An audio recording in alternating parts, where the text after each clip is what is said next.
हमने first chapter wave motion शुरू किया था। इसमें हमने तरंग के बारे में जितनी भी बातें जाननी थी हमने मैक्सिमम जान ली।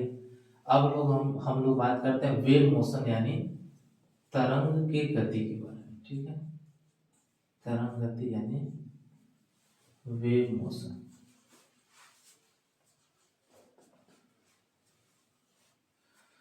क्या होगा? तो तरंग का एक स्थान से दूसरे स्थान तक ऊर्जा के स्थानांतरण को ही तरंग की गति कहते हैं। ठीक है, तो क्या लिखेंगे? ऊर्जा का एक स्थान से दूसरे स्थान तक तरंग के रूप में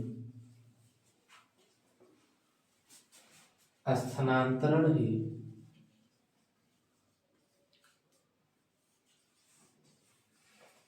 तरंग गति कहलाता है।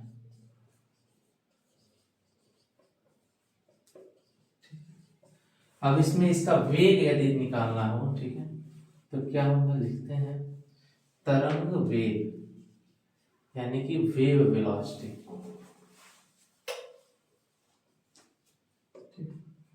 वेव की वेलोसिटी के बारे में बात किया जाए कि तरंग की चाल या वेग क्या होता है। ठीक है, तो तरंग द्वारा एक सेकंड में चली गई दूरी ही क्या कहलाती है? तरंग की चाल या तरंग का वेग कहलाता है। ठीक है, क्या लिखेंगे? तरंग द्वारा एक सेकंड में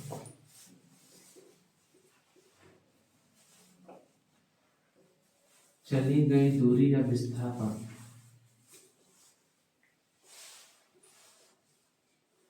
ही तरंग वेग कहलाता है। इसका मात्रक क्या हो जाएगा? तो इसका मात्रक मीटर प्रति सेकंड है। ठीक, इट्स यूनिट हो जाएगा मीटर पर सेकंड। होता क्या है? तो देखिए, इसको हम लोग किससे रिप्रेजेंट करते हैं? v से। v बराबर क्या होगा? v बराबर हो जाएगा, पहले तो हम लोग जानते हैं दूरी बटे समय क्या होता है? दूरी बटे समय, यही तो होता है वेग, ये होता है चाल, है ना। तो v बराबर हो जाएगा डिस्टेंस पर यूनिट टाइम। और ये यदि बात की जाए दूरी बराबर, तो दूरी बराबर हो जाएगा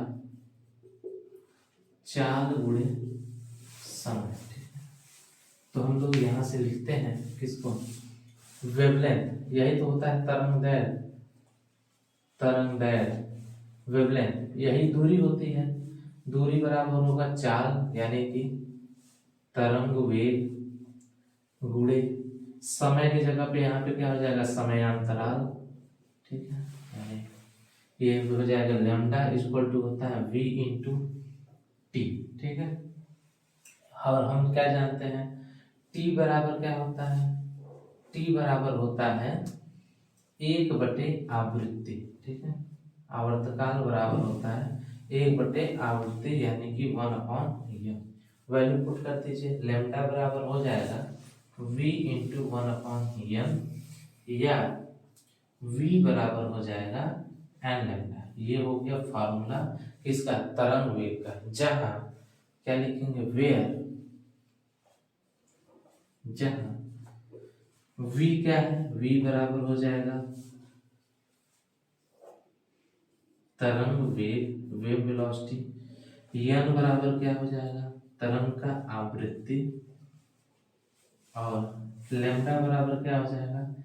तरंग दैर्घ्य। इस पे न्यूमेरिकल आ जाता है। ठीक है, दे देगा किसी तरंग का आवृत्ति 50 हर्ट्ज है और उसका तरंग दैर्घ्य 20 मीटर है, तो उसका वेव का वेलोसिटी यानी कि वेग ज्ञात कीजिए। ठीक है, या कभी कभी वेग दे देगा और तरंग दैर्घ्य दे देगा, आवृत्ति पूछ लेगा। ठीक है, तो यह है formula v equal to m lambda. ठीक है, इससे हम लोग निकाल लेंगे। ठीक, नेक्स्ट हम लोग बात करते हैं इसके कला एवं कलांतर पे।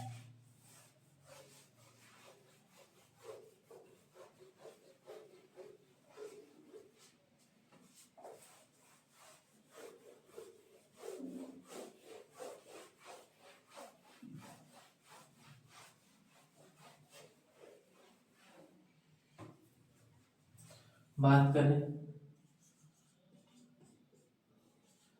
कला एवं कलांतर, फेज एंड फेज डिफरेंस। जैसा कि हमने बताया था, कला क्या होता है?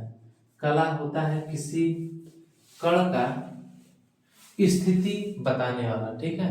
कोई कण घूमते समय माध्य स्थिति के कितना ऊपर है कितना नीचे है उसको कौन बताएगा?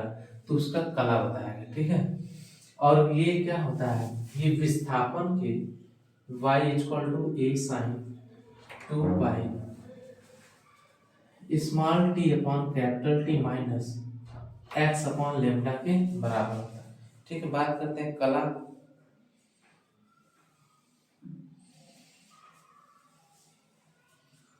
क्या लिखेंगे पहले कला के बारे में?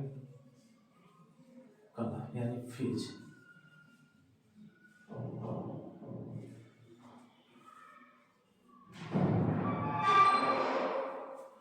कंपन करते हुए किसी कण का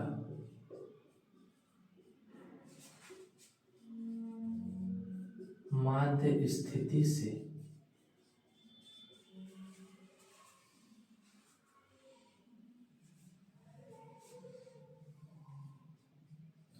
गति एवं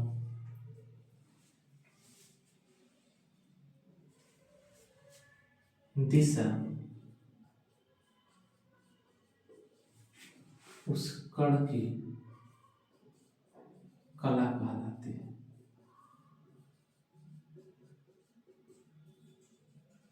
इसको किससे रिप्रेजेंट करते हैं? इसे फाई से दर्शाते हैं, ठीक है। इसे फाई से प्रदर्शित करते हैं, ठीक है।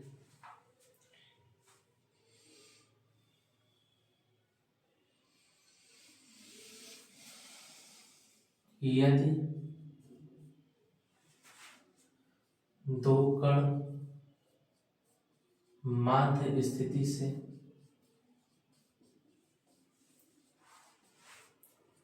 समान दूरी पर तथा समान दिशा में स्थित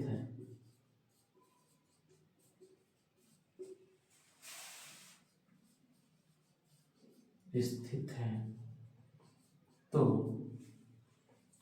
कण समान कला में होते हैं।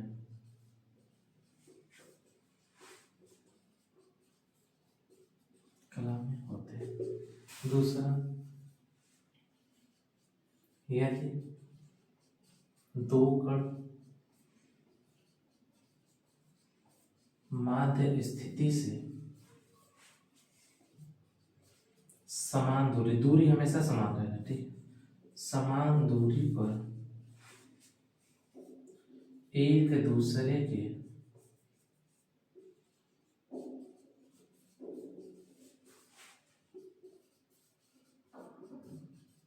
विपरीत दिशा में स्थित है।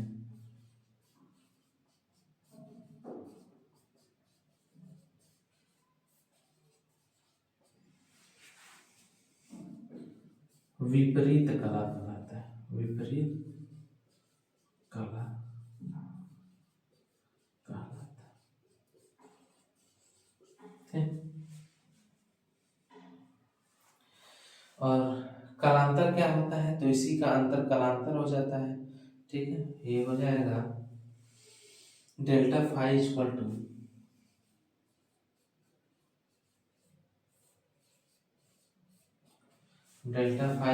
होता है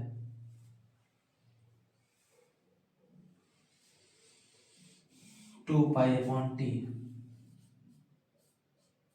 इंटू डेल्टा टी, ठीक है। यदि यही समयांतराल, ठीक है, यही समयांतराल क्या हो जाए? इस आवर्तकाल के बराबर यदि हो जाए, ठीक है, टाइम पीरियड बराबर कैपिटल टी हो जाए, तो क्या हो जाएगा? टी से टी कट जाएगा और डेल्टा फाई क्या हो जाएगा? बराबर 2 पाई हो जाएगा। यानी कि 2 पाई रेडियन बोलते हैं। इसका क्या अर्थ है यही समझ में आ जाएगा आपको। यदि ये डेल्टा टी ये समय यदि 2 पाई के बराबर हो जाए तो ये डेल्टा टी यदि टी के बराबर हो जाएगा, टी से टी कट जाएगा तो डेल्टा फाइव 2 पाई बराबर हो जाएगा। यानी कि कोई भी कण तो 2 पाई यानी 360 डिग्री के बाद यानी एक पूरा चक्कर लगाने के बाद उसी बिंदु पे आ जाता है। ठीक है, यानी कि कोई भी कण एक आवर्त पूरा करने के बाद समान कला में आ जाता है। ठीक है,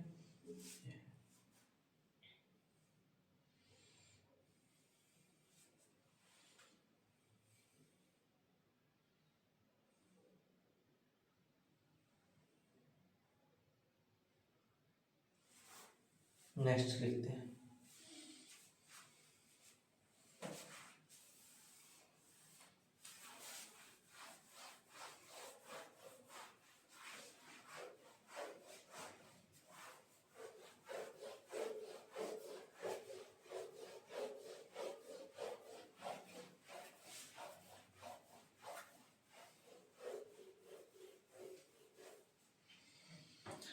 नेक्स्ट हेडिंग डालते हैं,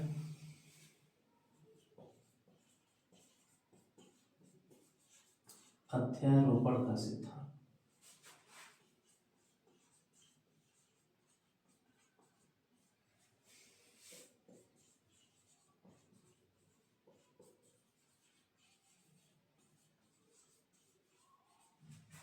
प्रिंसिपल ऑफ सुपरपोजिशन।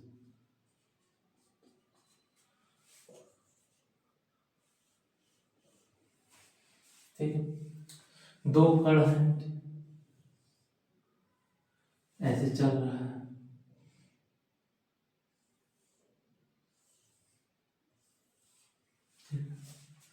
यदि मान लीजिए दो समान कला वाला ये और ये आपस में मिल जाएगा तो हमको क्या बनाएगा, हमें मिल जाएगा एक बड़ा कला। ठीक है, यदि दो कण नीचे वाला ये और ये आपस में मिल जाएगा तो क्या बनाएगा, एक बड़ा कला। ठीक है, यही है प्रिंसिपल ऑफ सुपरपोजिशन। यानी दो समान कलाओं वाले यदि तरंग आपस में मिलते हैं, ठीक है, तो उनके आयाम आपस में जुड़ जाते हैं, उनके एम्पलीट्यूड आपस में जुड़ जाते हैं। यही प्रिंसिपल ऑफ सुपरपोजिशन यानी अध्यारोपण का सिद्धांत है।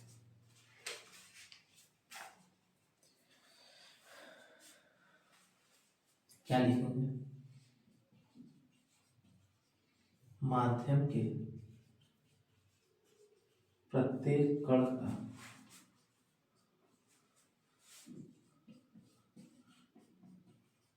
परिणामी विस्थापन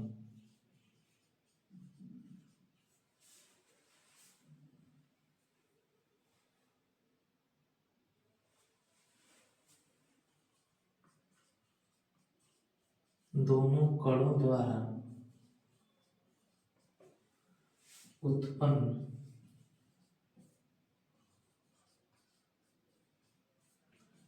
अलग अलग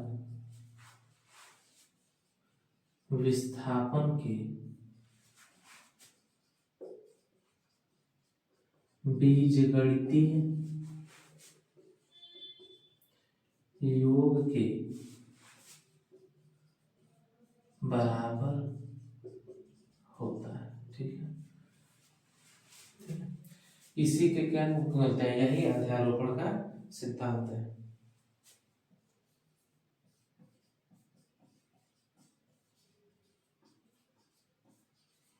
सिद्धांत को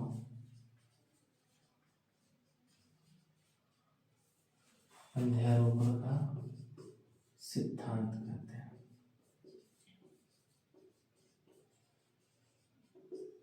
ठीक है, यदि पहला माध्यम है उसके द्वारा विस्थापन है y1, दूसरा माध्यम है उसके द्वारा विस्थापन है y2, तो इसका कुल विस्थापन क्या हो जाएगा, y1 plus y2।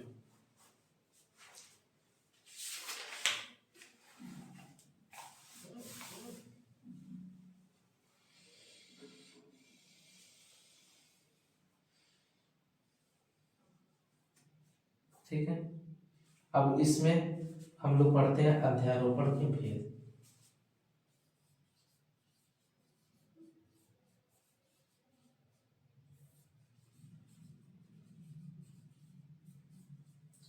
Kinds of superposition. Superposition word समझ में आया ना?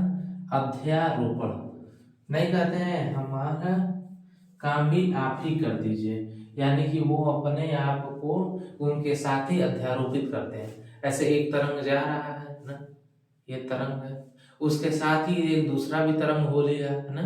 अब वो दो एक अलग वेग से चलेंगे, ठीक है, उनका विस्थापन एक अलग हो जाएगा, ठीक है। तो उसे हम लोग बोलते हैं अध्यारोपण। जब दो तरंगे एक दूसरे के ऊपर अध्यारोपित होती हैं तो उनसे हम लोग को कई प्रकार के चीजें उत्पन्न होते हैं, जैसे भूकंप हो गया है ना, भूकंप के झटके, इसमें कोई भी शॉक वेव वगैरह है वो एक दूसरे से अध्यारोपित होकर के और क्या करते हैं, उनको जमीन तक लेके आते हैं, ठीक है। तो ऐसे में कई प्रकार के हम लोगों को चीजें देखने को मिलती है,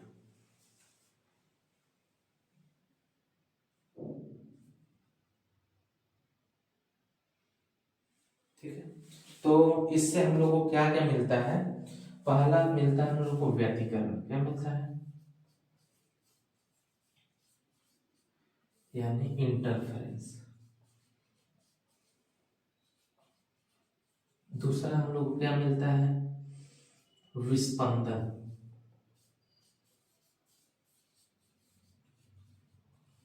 यानी बीट्स।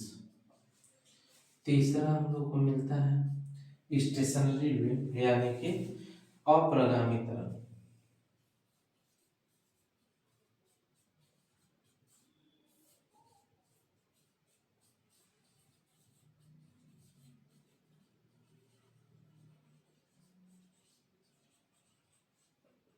ठीक, तो दो तरंगे हैं, ये जा रही हैं, ये इसका मान लीजिए एम्पलीट्यूड था y1, ये y1 विस्थापन हो रहा था, और ये दूसरी तरफ जा रहे थे, इनका विस्थापन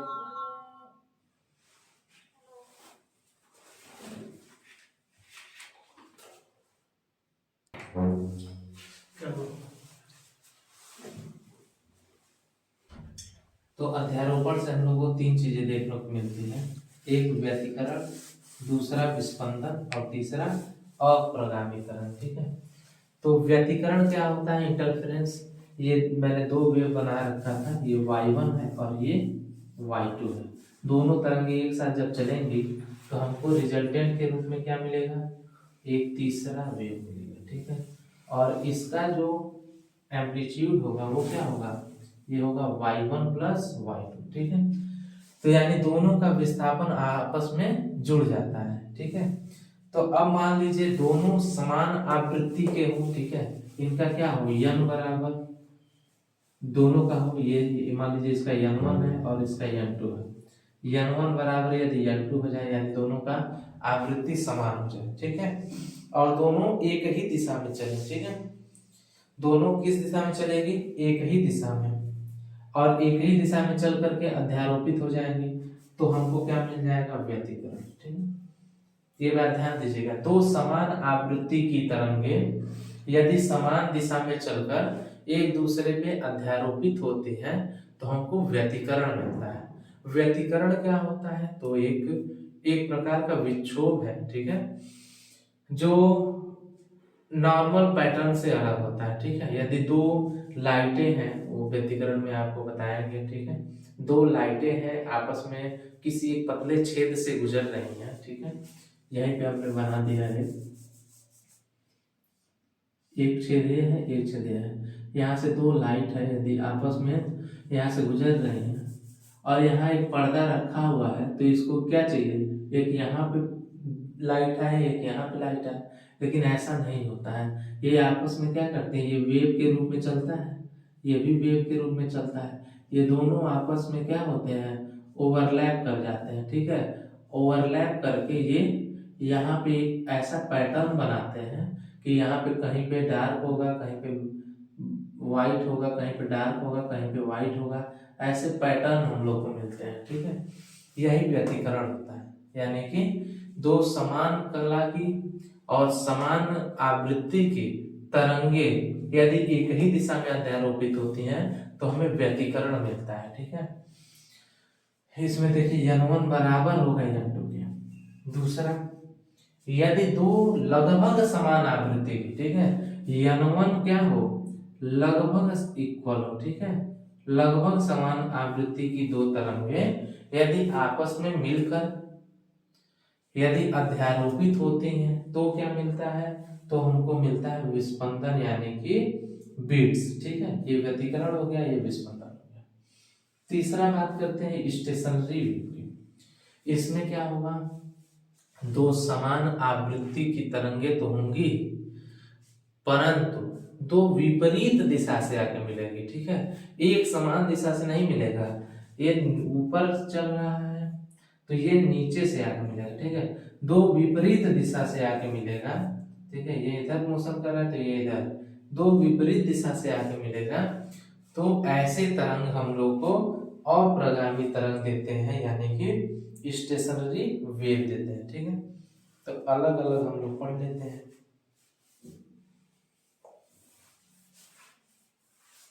आई होप अध्यारोपण यानी सुपर पोजिशन समझ में आया होगा।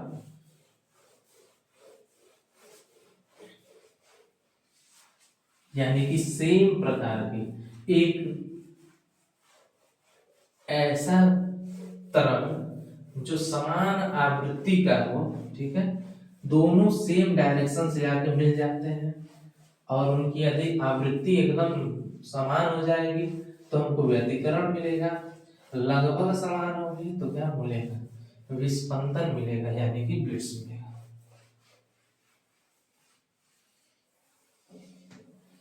ठीक है, तो देख लेते हैं व्यतिकरण क्या होगा।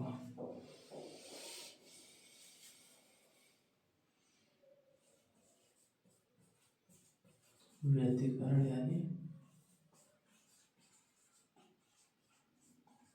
इंटरफेरेंस। इंटरफेरेंस लिखते हैं।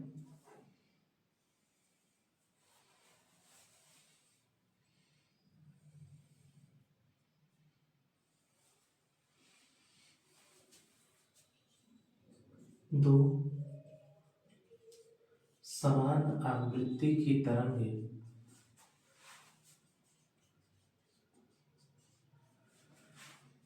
माध्यम में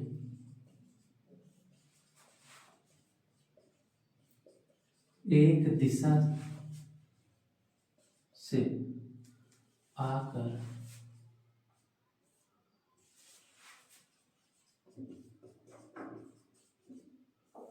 अध्यारोपित होती हैं,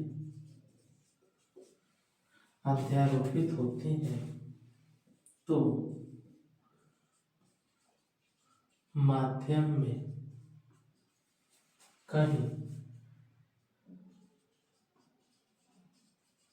अधिक तीव्रता तथा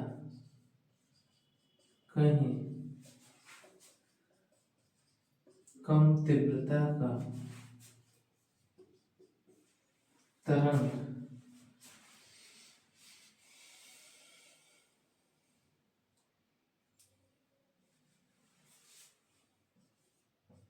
का प्रभाव प्राप्त होता है, व्यतिकरण कहलाता है।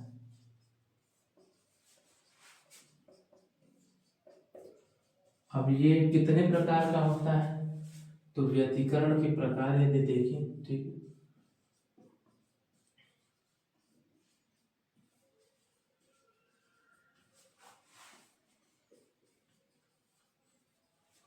Types of interference.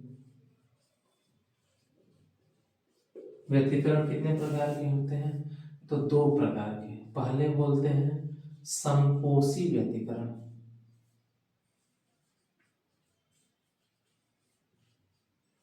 दूसरे को बोलते हैं विनाशी व्यतिकरण।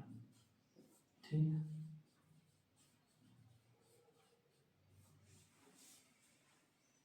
ठीक है, एक होता है कंस्ट्रक्टिव इंटरफेरेंस,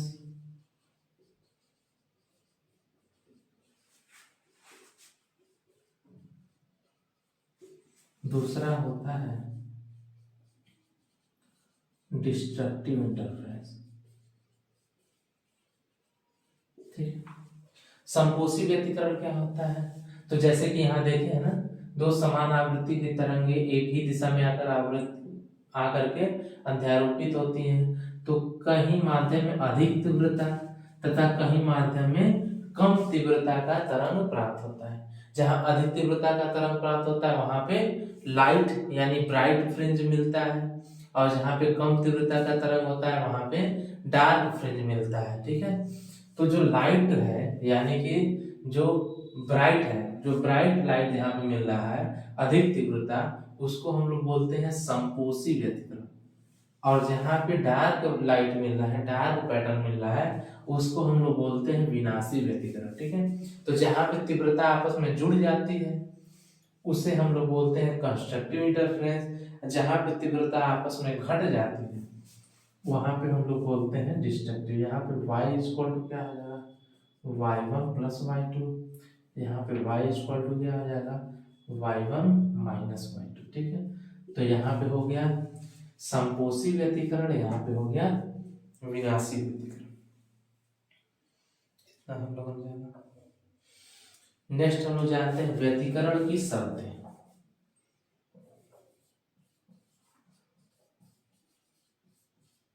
व्यतिकरण की शर्तें, कंडीशंस फॉर इंटरफेरेंस। ठीक, तो व्यतिकरण ये कब कब उत्पन्न हो सकता है? ठीक है, कब कब उत्पन्न होगा बताइए।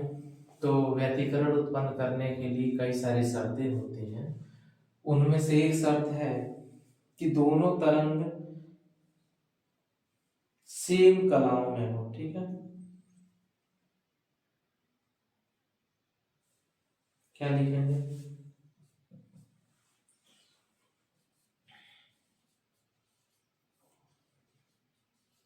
समान आवृत्ति तथा समान तरंगदैर्घ्य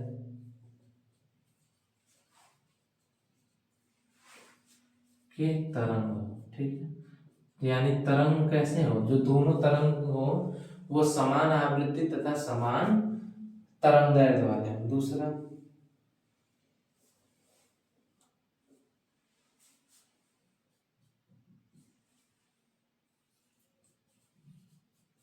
दोनों तरंगों का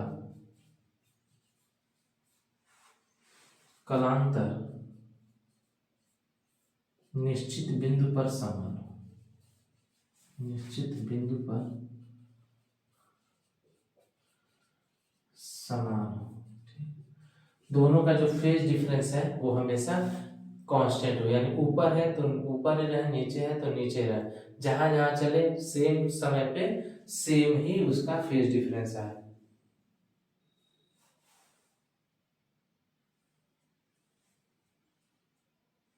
ठीक है, ये सारे के सारे हमको कंडीशंस बताते हैं किसके, व्यतिकरण की। ठीक है, समान माध्यम में चलते हुए। नेक्स्ट,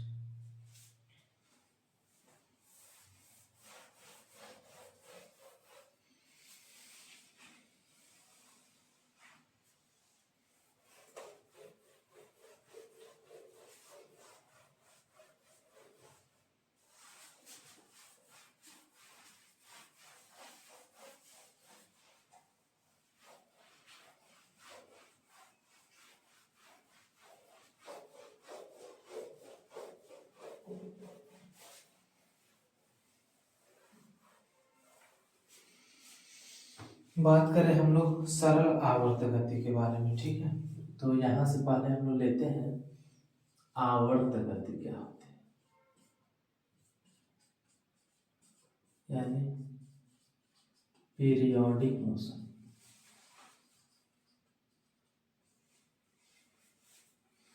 और एक होता है कंपन गति। कंपन गति या दोलन गति, vibratory motion, oscillatory motion.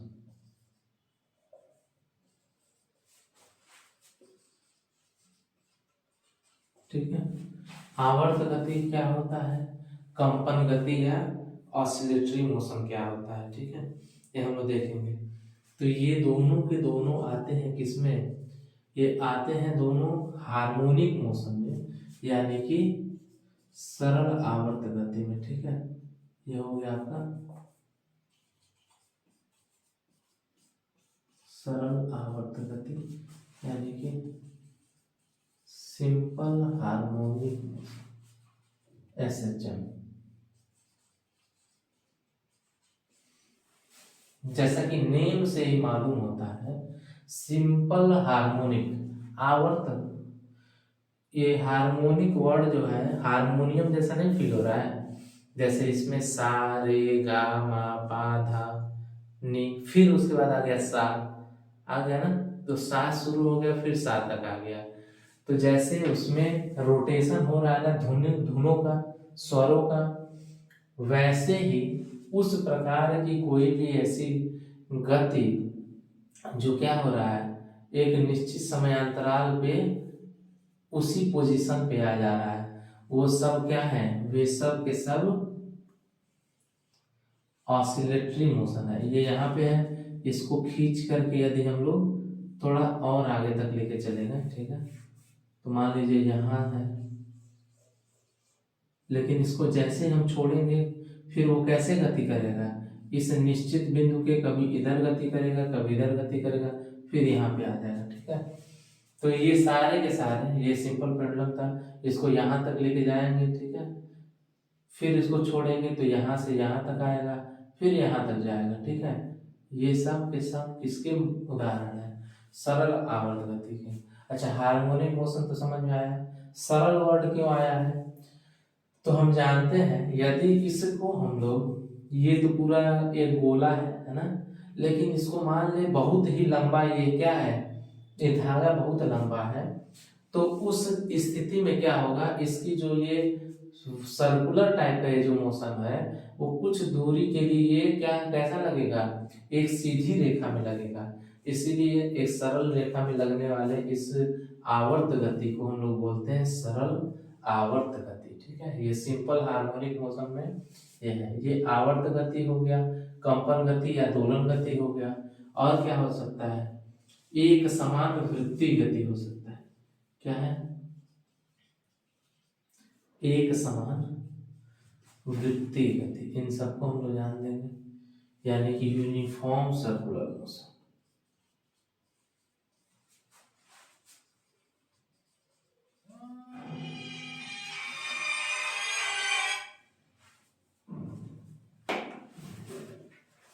Uniform circular motion की क्या ये क्वालिटी है देखेंगे हम लोग।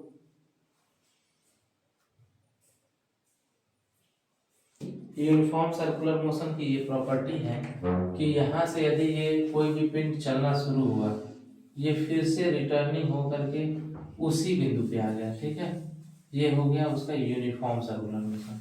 यदि मान लीजिए यहाँ पे कोई बिंदु था और वो थीटा कोण बना रहा है, ठीक है, ये हमने पी पोजीशन बना दिया, ये यन बना दिया, यहाँ पे यदि थीटा कोण है तो ये भी कोण क्या हो जाएगा, थीटा हो जाएगा। इसमें हम लोग निकालना चाहें तो इसकी इक्वेशन निकाल सकते हैं।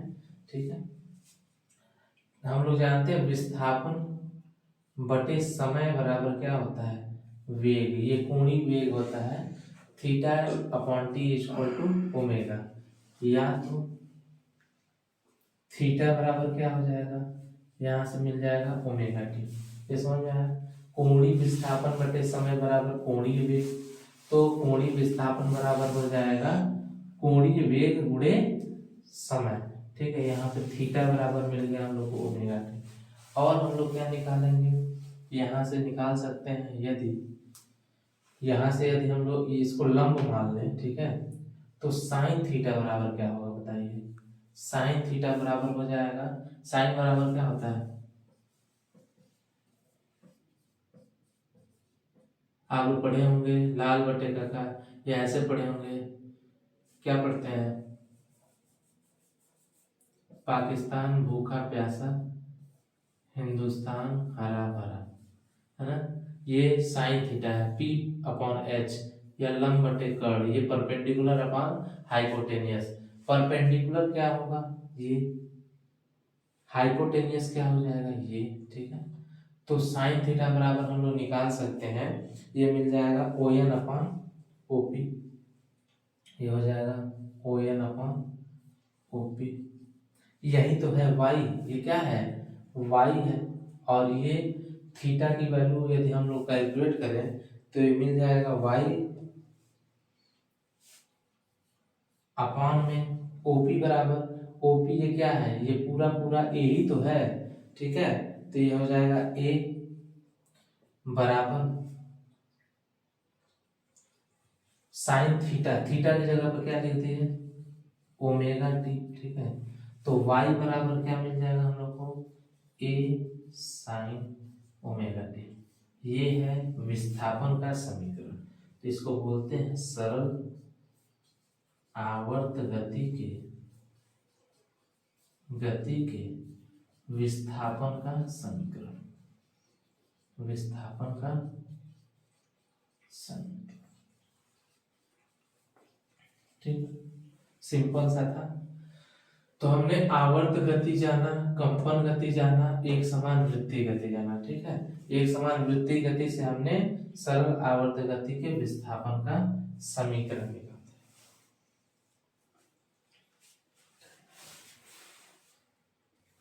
इसके यदि परिभाषा को देखा जाए तो परिभाषा लिख लेते हैं आवर्त गति का।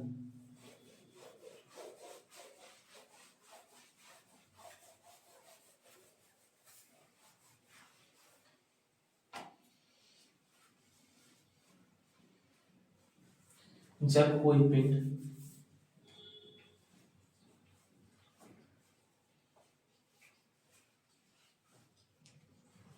एक निश्चित पथ को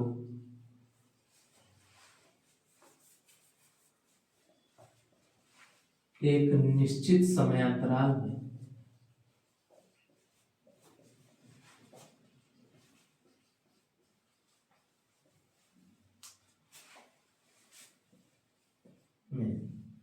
दोहराता है, आवर्त गति कहलाता है।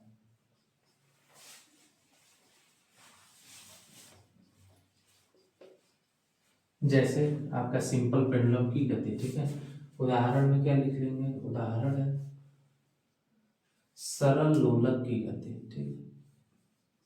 सरल लोलक को आप देखते होंगे कैसे चलता है, यहाँ इसको बांध दिया जाए एक धागे से, इस बॉब को, ये इसको बोलते हैं गोलक यानी बॉब, इसको यदि हम लोग बांध देते हैं तो ये क्या होता है, इसको यदि यहाँ ले जाके छोड़े तो यहाँ पे आता है, फिर ऊपर की तरफ जाता है, और यही गति वो बार बार दोहराता है। इसको हम लोग बोलते हैं आवर्त गति यानी कि पीरियोडिक मोशन, ठीक है। दूसरा यदि बात करें हम लोग दोलन गति के बारे में, ठीक है। दोलन गति, इसको कंपन गति भी बोलते हैं, ठीक है। इसको लिख लेते हैं हम लोग ऑसिलेटरी और वाइब्रेटरी मोशन। इसमें टू एंड फ्रो होता है मोशन, ठीक है। इसमें अपने पथ को दोहराता है, लेकिन ये यदि मान लीजिए एक मिड पॉइंट है, ठीक है, तो ये स्प्रिंग यदि हम लोग ले लें, ठीक है, तो स्प्रिंग क्या करेगा, एक बार इसके इधर इतना जाएगा, फिर एक बार कांटेक्ट होकर के इधर इतना आएगा, ठीक है। तो एक बार अपने मिड पॉइंट के इधर की तरफ गति होता है और एक बार इधर की तरफ गति होता है, ठीक है। इसको टू एंड फ्रो मोशन भी बोलते हैं, इसको दोलन गति बोलेंगे। क्या लिखेंगे, जब कोई पिंड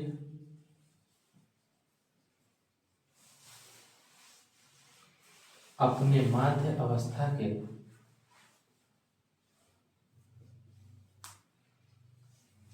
माध्य बिंदु के इधर उधर गति करता है, इधर उधर इंग्लिश में लिख लेंगे टू एंड फ्रो, इधर उधर गति करता है तथा समान समयांतराल में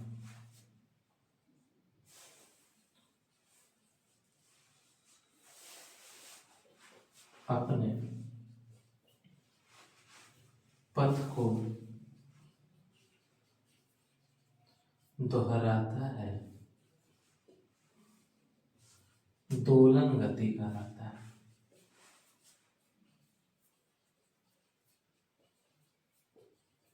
ठीक है, तो ये आवर्त गति हो गया, पीरियोडिक मोशन, ठीक है। टू एंड फ्रो मोशन हो गया, दोलन गति हो गया, यानी कि अपने माध्य स्थिति के इधर उधर वो गति कर रहा है।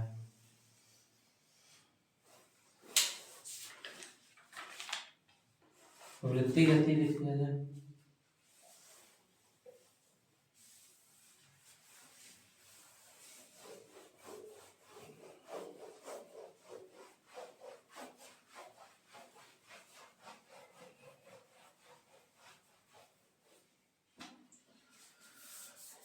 यदि कोई कण वृत्ति गति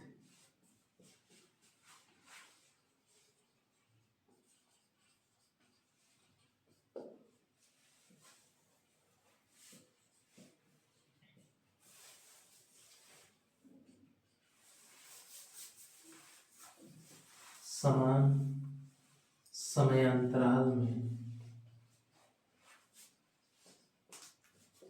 एक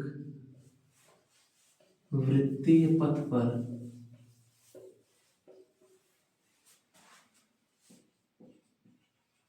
संपूर्ण चक्कर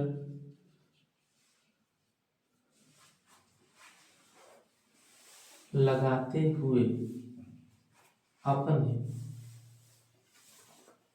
पथ को दोहराता है,